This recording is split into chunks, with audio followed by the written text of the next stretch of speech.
Hi friends, in this session, Naveena Denim from Pakistan shall be introducing sustainable functional denim fabrics with a unique natural tri-blended fibers. NDL developed capsule collection having properties of moisture management and thermal retention for all season denim fabric.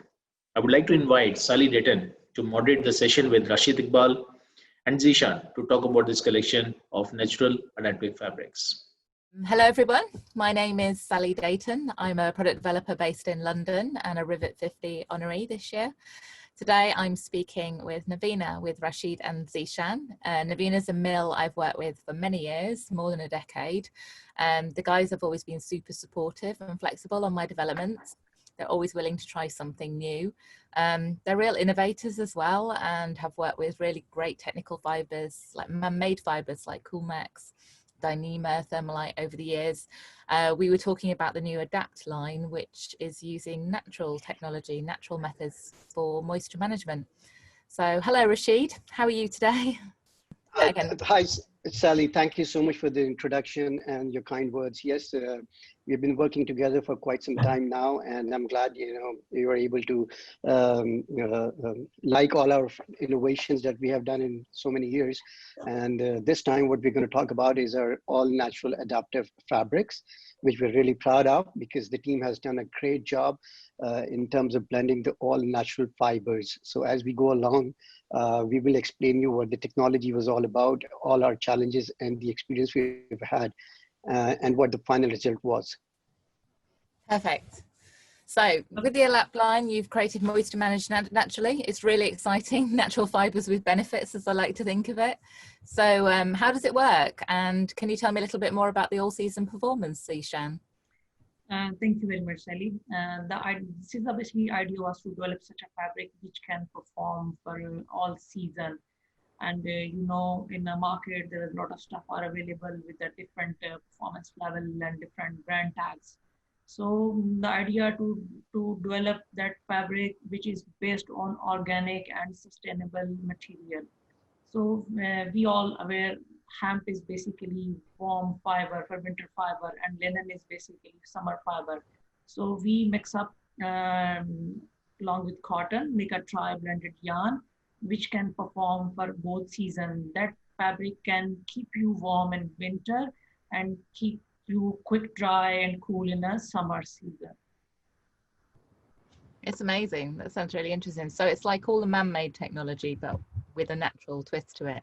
So Dare to Adapt uses cotton, linen and hemp. Cottonized hemp is quite a coarse fibre as far as I see it.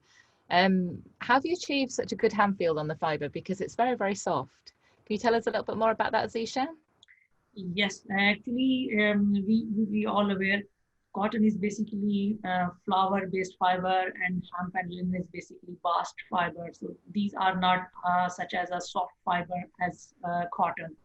So thanks to the inventor who invented the way, the cottonized way, where we can have a flexibility to mix up other fibers.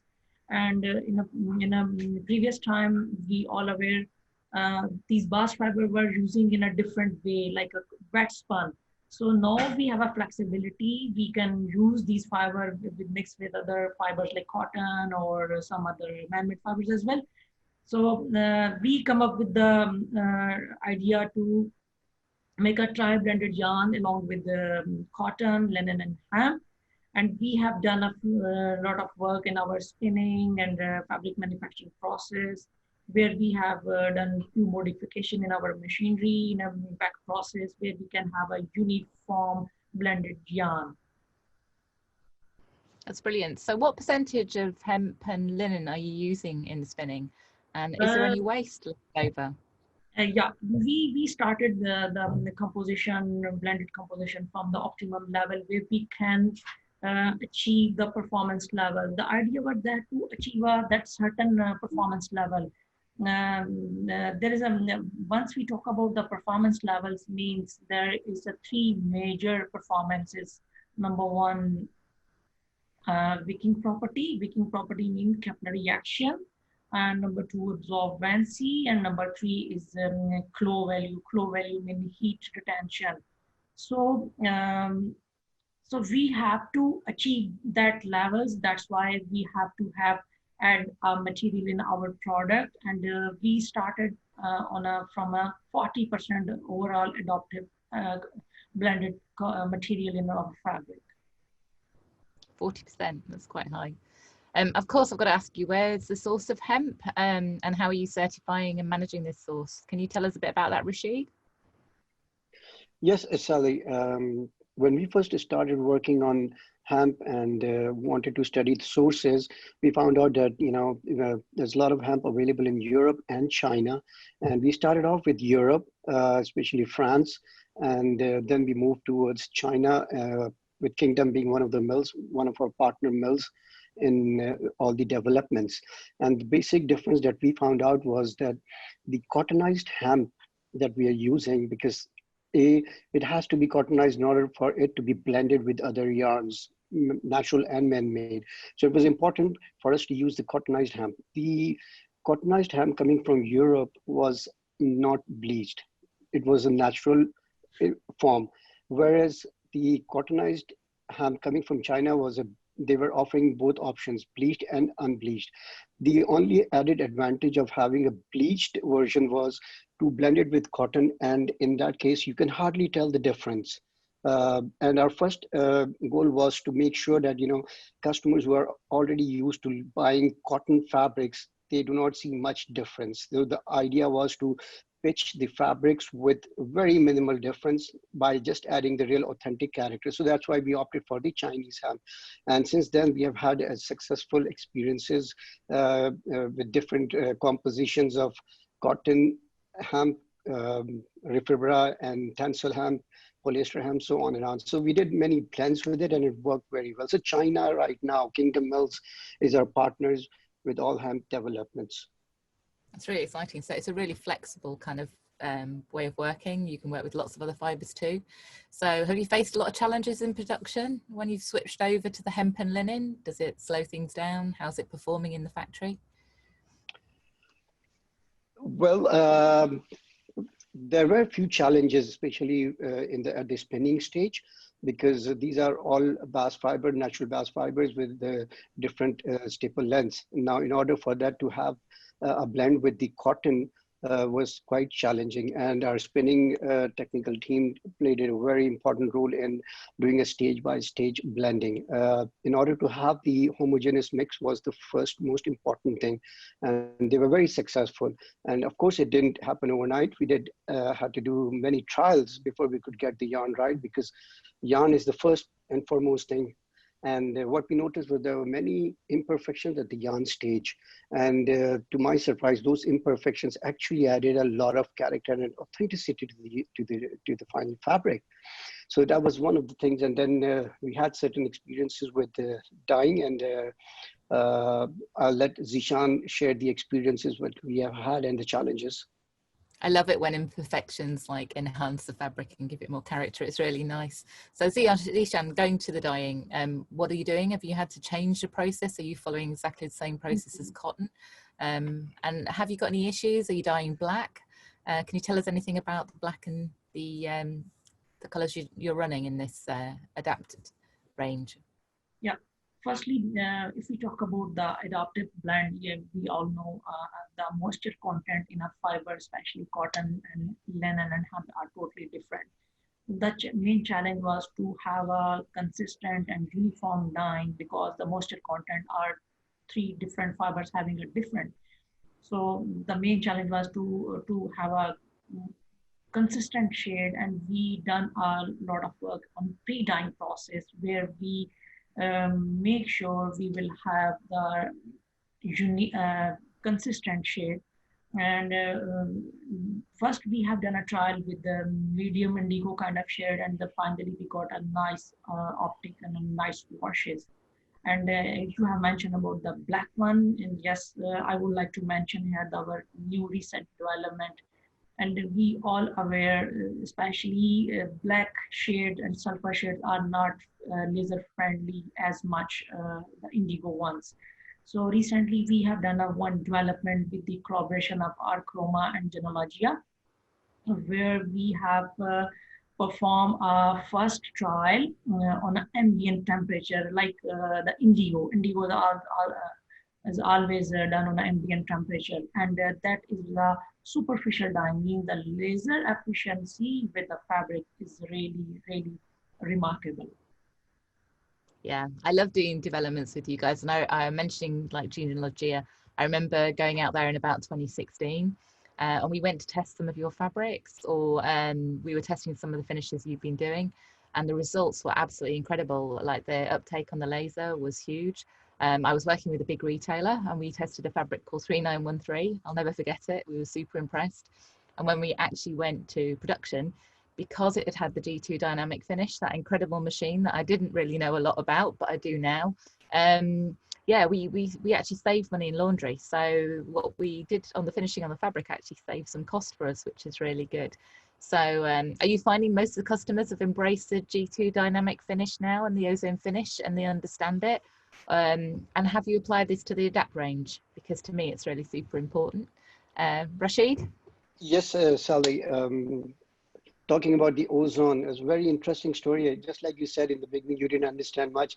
Same was the case with us when Genealogy came to us and they came up with the idea of processing fabrics without water. We were like, what are they talking about? So we did some trials and the results were very good. There were actually fabrics with no water or very less water, to be very precise.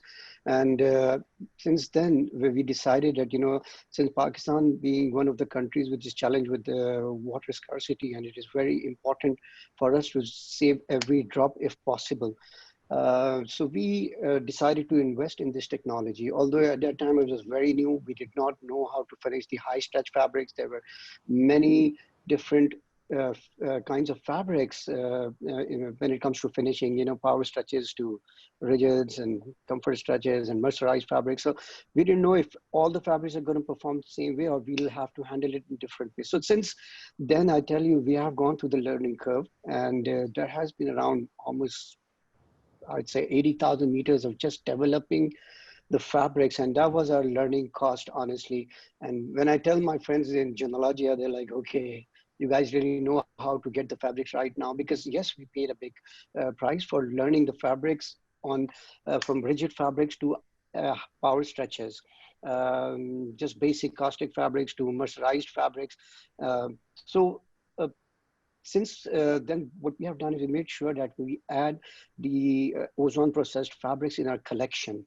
And it makes all the sense because we have so many advantages at the laundry, like you said, you know, in terms of reducing the process time, which in fact results in reducing the electricity, water, and labor number of hours. So, you know, plus the lasers, LSF fabrics, these are laser sensitive fabrics. So the EIM improves, which is basically an indicator of how green your garment is actually. So there are so many advantages, and we are pushing very hard since last 3 years. And I see more and more customers moving towards ozone processed fabrics. So I think since then, there has been a mushroom growth also in Pakistan. We see many mills who are now producing ozone processed fabrics.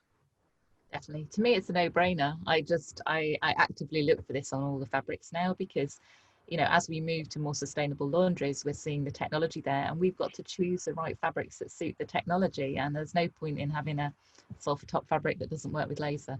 It's much better to actually work with guys like you and have that ozone finish for our fabrics. So Zeeshan, did you want to add anything on the ozone finish? Because I know it's special on the Adapt range. Is there anything you'd like to say? Yes, as Mr. Rashid mentioned, there's a lot of advantages of ozone technology. This technology previously using for a garment technology, but we are a pioneer company in Pakistan who invested in a fabric ozone treatment.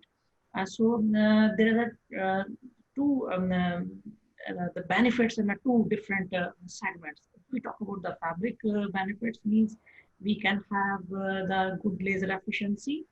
And second thing, there is no backstaining on it. The more clarity, more cleaner shade, more cleaner surface. And if we talk about the laundry stage, then definitely, as you mentioned, there is a second biggest cost after laundry in a garment manufacturing. And if the customer or cutter can save like 20 or 30 cents, this is a huge saving. So that desire wash you can achieve maybe within a less time, with less chemical, less energy, and less water. Absolutely. I'm all for an easy life in laundry. I see hemp being used mainly in like rigid fabrics or low stretch fabrics because it's such a coarse fiber. You see it being used in really lovely vintage fabrics because it suits that. Have you been able to adapt the technology to suit power stretch or comfort stretch or other stretch fabrics? Initially, we have developed one capsule collection where we have developed the rigids and the comfort stretches and maximum stretch up to 30%. That's a really good idea to add more fabrics like body sculpt fabrics, as you mentioned. So in a second phase plan, definitely we will add those kind of fabrics in our this concept line. Exciting. I'm happy to hear. I like to see more and more fabrics like adopting new fibers and everything and new technologies. So the composition of this range and the fabrics you've got is 15% adapted fiber. Is it possible to increase that blend? And what are the complications? What's the maximum you could actually deliver in that blend at the moment? Salli, as mentioned earlier in our conversation, the cottonized material is allow and give us a flexibility to add more and more content in it. So we started from the optimum position where we can achieve the performance level, but it's depend on customer requirement. If the customer want to have more sustainable material in their fabric, then we can add it. And definitely simultaneously there will be cost increase as well. So based on that, how affordable is this range, Rashid? Salli, to be honest with you, we are a very affordable mill, and you have worked with us in the past, and you know, with all the developments and innovative fabrics, we were still trying to keep the price well within the affordable range. Having said this, you know, sustainable denims are not going to be cheap. These are naturally cellulose-based fibers, especially hemp being one of the most expensive fibers, but it all depends on the kind of blend and the kind of construction you have done. Having said this, we have tried to make sure that the fabrics which are in this particular natural adaptive collection are well within the range of the commercial use. Yeah. That's good. I know you're very fair with your pricing and you always try and be competitive. So yeah, your technologies have always been workable for me. So have you got any long-term targets at Naveena on future fibers and natural fibers going forward? Yes, Salli, we have decided to always keep one line, one concept in our collection with natural fibers as much as possible. Although these are expensive developments, but that's our commitment. And being a mill of innovation, it's our responsibility to keep finding new fibers, keep using them in our collections so we can offer our customers more options. Now it's up to the brands and the customers, the final consumers, so how they take it. Yeah, definitely. I think there's definitely natural products, more natural products. There's definitely at the fore of research at the moment, and it's the right way to go. So Zeeshan, is there anything else we should know about this range, the Dare to Adapt line? Yes, definitely. I would like to mention the performance level, and you know, and once we talk about the functional and the sustainable denim fabric, and then we have to make sure our fabric is performing on a certain quality protocols and levels, as we discussed earlier. There are three main performances we have to check for our all-season qualification. Number one, the wicking property, and we are following AATCC 197B. And this is a test method we are applying for a wicking property. Means fabric should perform 3.5 inches in 30 minutes. Means moisture transportation, moisture can expand 3.5 inch in 30 seconds. And our fabric result is in 30 minutes. Our fabric results is 5 inches in 30 minutes. Wow. And if we talk about the absorbency, we are following AATCC 79. In 1 drop of water should absorb in fabric within 5 seconds.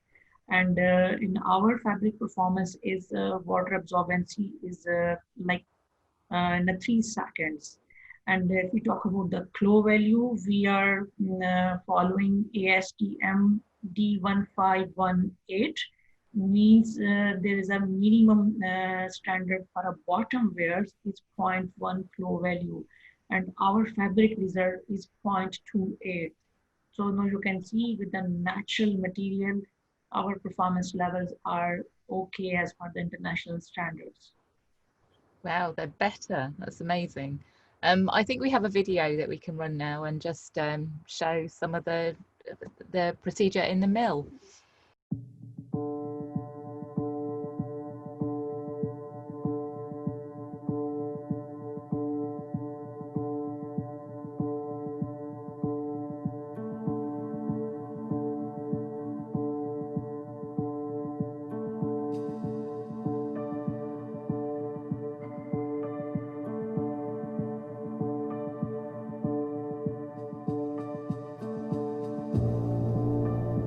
The courage to adapt is a gift.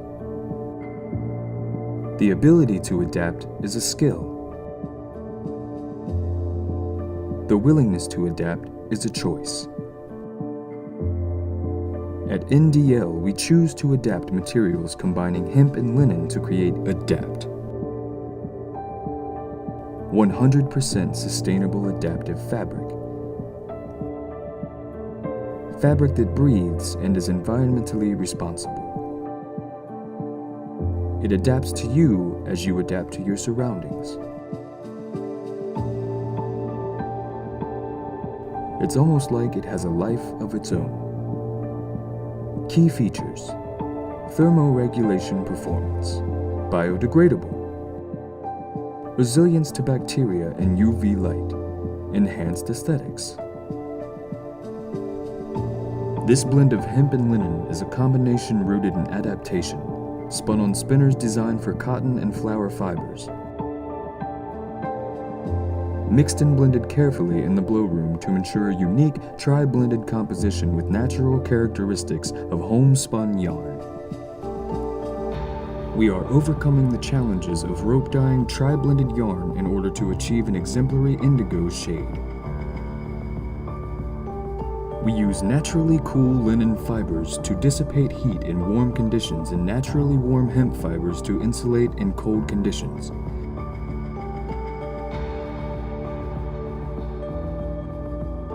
With this moisture-wicking properties and the thermoregulation, Adapt optimizes temperature and controlled comfort and is the biodegradable and sustainable fabric for the future.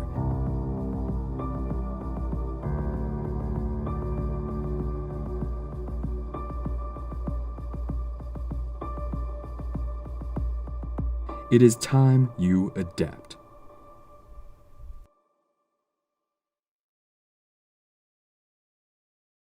So that's really exciting. So guys, if there's one thing you could change about our industry overnight, what would you change?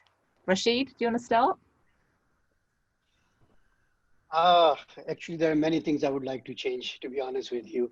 But if there was only one thing that I could change, I would really like to see the denims going back to its original roots of having the real denims. Since we have tried to make this more commercial and more economical, we have lost the real authentic denims in trying to make it cheaper every day.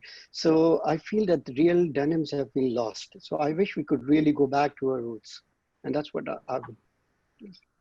But absolutely quality, but with integrated new technology. It's super exciting. And these couldn't say then. Zeeshan, I hadn't got my teeth in right. Zeeshan, what would you like to see changing? I wish I could do dyeing, and we all know, especially for indigo dyeing, there's a lot of water consumption and chemical and other things. So I mean, we are using up a lot of natural resources. So I wish I could do a dyeing without water and other chemicals, without polluting the environment and all the things. And maybe down the line we can have that technology and we can do that. I have no doubt you'll achieve that. I know what a geek you are and such a technical expert. It's really exciting. So thank you for your time. Thanks for telling us about the range. And yeah, see you later, guys. Well, thank you, Sally. Thank you. You're welcome.